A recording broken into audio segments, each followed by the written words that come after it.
સોર વચ્ચે સેણા ઉપાડવામાં આવી ગઈ ગાડીની હવા ને એની ખીજ ઉતારી વિજયભાઈ પંચર વાળા ઉપર. તો કહાની કે કેવી છે? ગુડ મોર્નિંગ અને જય માતાજી બધાને. હવારમાં વિજયભાઈ જાય છે એમનો R15 લઈને વાડી, અને આ બાજુ આ ભામે તો બહરો બોલાવ્યો અને આ ભામ ખાય છે સેતુડા. મિત્રો આને કહેવાય સેતુડા. પાકી ગયેલા હોય તો મીઠા લાગે, નકર ખાટા મીઠા. અને પછી હું આવી ગયો ધાબામાં, ને એટલી વારમાં તો મારા દાદા આવી જાય. આ બાજુ છે અમારી ભગરી ભેંસ. હવે ભેંસ વાળો થામા ને સાનો મનો વાડી ભેગો થા. તો ભાઈ હવે ભેંસ નો હુકમ આવી ગયો એટલે હવે ભાગવું પડશે, નકર પછી હાજે દોવાની દે.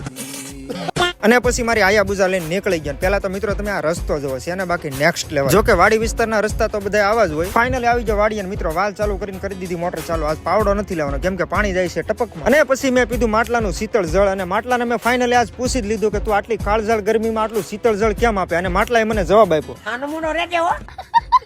અને આવી ગયું છે આપણી વાડી હલર ને. હવે ઉપાડવાના છે સોર વિશે સેણા. હલર ચાલુ કરી દીધું છે ને. હવે તો આમાં કાયદેસર રીતે રેડ્યુટર સંધાઈ જવાનું. બસ તો આવી જ રીતે સોર વિશે સેણા કાઢવા જાય એમાં વીજી ગાડીની હવા. પછી આવી રીતનો કંઈક અમારે જુગાડ કરવો પડે. અને જુગાડ ના તો આપણે માસ્ટર સીધા જ આવી જાય પંચર વાળાની દુકાને. પંચર વાળા આપણે કોઈ માથાકૂટ નહોતી છે. વિજયભાઈ અને બે મિત્ર છે એટલે ઈ કરે છે એકબીજા હારે મજાક, બાકી બીજું કાંઈ નહોતું યાર. અને ફાઇનલી હું આવી ગયો મારા ઘરે. મિત્રો મિની વ્લોગમાં મજા આવી તો કરો સબસ્ક્રાઇબ, ફોલો. હું તમને મળવાની પછીના બીજા મિની વ્લોગમાં. તો બધાને જય માતાજી, બાય બાય.